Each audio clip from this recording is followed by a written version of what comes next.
Welcome to New Possibilities. I speak truth to power without fear. So, this morning I was on Twitter and I noticed that one of my former colleagues posted a story out of Tulsa, Oklahoma. And the thing that surprised me about this story was the fact that I hadn't heard anything about it, and perhaps I missed it. But when I get up and watch the daily news, I hadn't heard anything about it. When I go online, I hadn't heard anything about it until this morning. But this story is another example of what we have been talking about for quite some time in the black community. You know, this whole issue of violence against black people and the fact that black lives don't matter in this country. So you had this white man who used to be on the Tulsa police force. He shot and killed his daughter's black boyfriend. And here's the backstory. So his daughter had been sneaking out at night, and so in response to that, this man decided to put his daughter in a homeless shelter.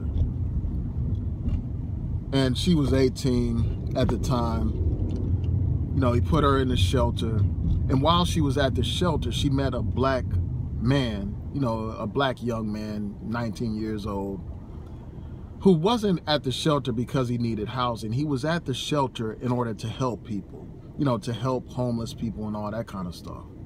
So they eventually get into a relationship, and there's one point where they go under this overpass to help out some homeless people and all that kind of stuff, and they go back to this young man's house, and this man's name is Jeremey Lake. So they go back to his house, and when they go back, they see the girl's father in an SUV. And the girl goes back into the house. She goes back to get something after greeting her father. And apparently this young brother tries to shake this white man's hand, you know, to greet this white man according to his aunt. And this white man proceeds to shoot and kill this brother. Shoots and kills him. And this white man claims that he was acting in self-defense when all this brother was doing was trying to shake his hand. You know, this man claims that this brother had a weapon. No weapon was found. So here we have another situation where a black man is killed, and they claim, you know, the white person claims that they're acting in self-defense. And it's no surprise that this guy is a former police officer. So basically what he did was use the language that these police use to get off, to get away with murdering black people. So he kills this brother. He's tried for first-degree murder, and there's a mistrial. So the jury is deadlocked. They are unable to reach a verdict despite clear evidence that this man shot and killed this brother without any kind of legal justification. So that's the first trial. There's a second trial, and there's a mistrial. And then recently there was a third trial, and there was another mistrial. And this mistrial was declared within a short period of time. The jury did not have a lot of time to deliberate. You know, and people have criticized the judge for not forcing the jury to deliberate for a longer period of time. So here you have a man that for right now is getting away with murdering a black man. And this is again another example of how black lives mean absolutely nothing to many people in the white community. A dog's life has more value than a black man's life. You know, the other day I was watching the Today Show, and they were talking about this black police officer who went onto some property to investigate some incident or whatever, and two pit bulls approached this officer, and he shot and killed those two pit bulls. And because of the shooting and killing of those pit bulls, you know, a dangerous animal. Dangerous animals. I mean, these are pit bulls after all. Off the chain, you know, just wandering about in the yard. So people expressed all kinds of outrage about this. You had these people crying and whining about this, about those dogs. But I didn't see any story on the Today Show about this, and hopefully, you know, I'm wrong. You know, I've looked at, when I was on the watching the program, I didn't see it. Maybe they had it like at the tail end or something like that, or mentioned as a footnote. But the fact of the matter is, that story about those dogs getting shot received far more attention than this story of this black man getting shot for being with this white woman. And, you know, that just brings me to another point. I mentioned it in my last video, you know, about this whole situation with black men being with white women and literally dying to be with a white woman, dying to be with Becky.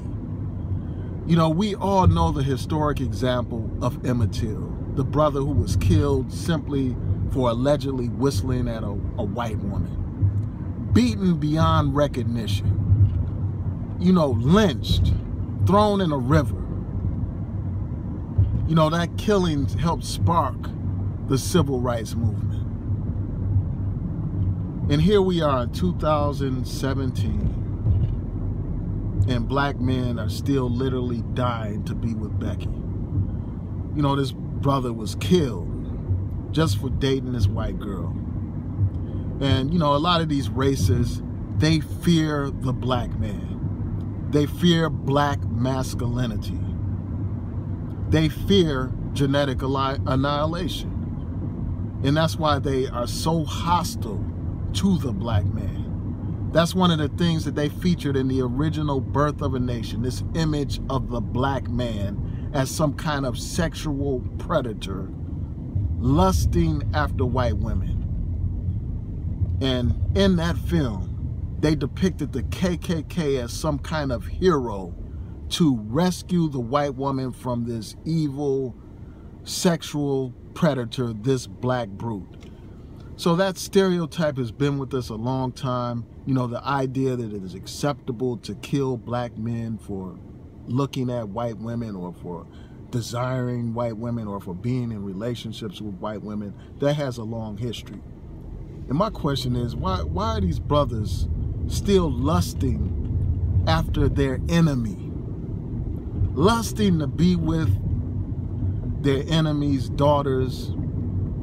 Why do brothers still have this desire to be with white people? But that's a whole nother topic. But, you know, the fact of the matter is this, you know, regardless of this brother's situation, you know, there is no justification for this killing of this brother. And this is a testimony to the system and its complete disregard for black people and black lives. And it's just a reminder of how people who are affiliated with the police, you know, people who are pseudo police or even actual police officers, this system is designed to insulate them. It's designed to protect them, and it basically gives these people a license to hunt and kill black people. This man had no justification for killing his brother. And it's a damn shame that after 3 trials, there is no conviction.